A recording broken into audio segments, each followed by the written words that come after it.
ગાંધીનગરમાં ચૂંટણી સમયે ભાજપમાં ભરતી મેળો જામ્યો છે। આમ આદમી પાર્ટીનો સાથ છોડનાર રાજુ કરપડાએ કેસરિયા કર્યા છે। પ્રદેશ ભાજપના નેતાઓની હાજરીમાં ભાજપનો ખેસ પહેર્યો। રાજુ કરપડા સાથે અન્ય 1000 કાર્યકર્તા જોડાયા ભારતીય જનતા પાર્ટીમાં। ભાજપમાં જોડાયા બાદ રાજુ કરપડાનું મોટું નિવેદન સામે આવ્યું છે। સત્તા પક્ષની સામે રહીને ખેડૂતોનું હિત નહીં થઈ શકે। ખેડૂતોની પીડાનું નિરાકરણ લાવવું હોય તો સત્તા પક્ષમાં રહેવું પડે। ખેડૂતોના હિત માટે હું ભાજપ સાથે જોડાયો છું। વિપક્ષમાં રહીને તો માત્ર રાજકીય રોટલા જ શેકી શકાય। ગામડા તૂટે નહીં અને ખેડૂતોના પ્રશ્નને વાચા મળે તે માટે હું નિર્ણય કરી રહ્યો છું।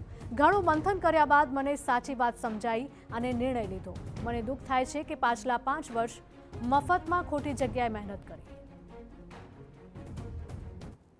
આમ આદમી પાર્ટીમાંથી ભારતીય જનતા પાર્ટીનો કેસ ધારણ કરનાર રાજુ કરપડા છે। તેઓ અહીંયા કેસ ધારણ કરી ચૂક્યા છે અને આપણી સાથે જોડાયા છે। સીધા જ તેમની સાથે વાત કરીશું।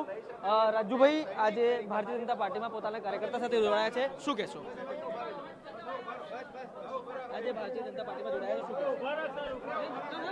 મેં પહેલા પણ કહ્યું, હજુ પણ કહું છું, માત્ર વિપક્ષમાં રહી રોજ આંદોલન કરી, રોજ ઘર્ષણ કરી અને ખેડૂતને ગેરમાર્ગે દોરી અને પોતાનો ચહેરો ચમકાવવા કરતા ખેડૂત હિતમાં સારા નિર્ણય લઈ શકાય, ખેડૂત હિતમાં નિર્ણય લેવાનું કામ સરકાર કરે, એટલા માટે ભારતીય જનતા પાર્ટીમાં જોડાયા છીએ અને આગામી દિવસોમાં ખેડૂતોના જે પ્રશ્ન હશે મને પૂર્ણ વિશ્વાસ છે કે સરકાર દ્વારા એનું નિરાકરણ આવશે। એવું તો શું થયું કે 4 મહિના પહેલા જાહેર થયેલું 10,000 કરોડનું પેકેજ આજે રાજુભાઈને સારું લાગ્યું? મેં એ દિવસે પણ હું જેલમાં હતો ત્યારે પણ મેં સરકારનો આભાર માનેલો છે।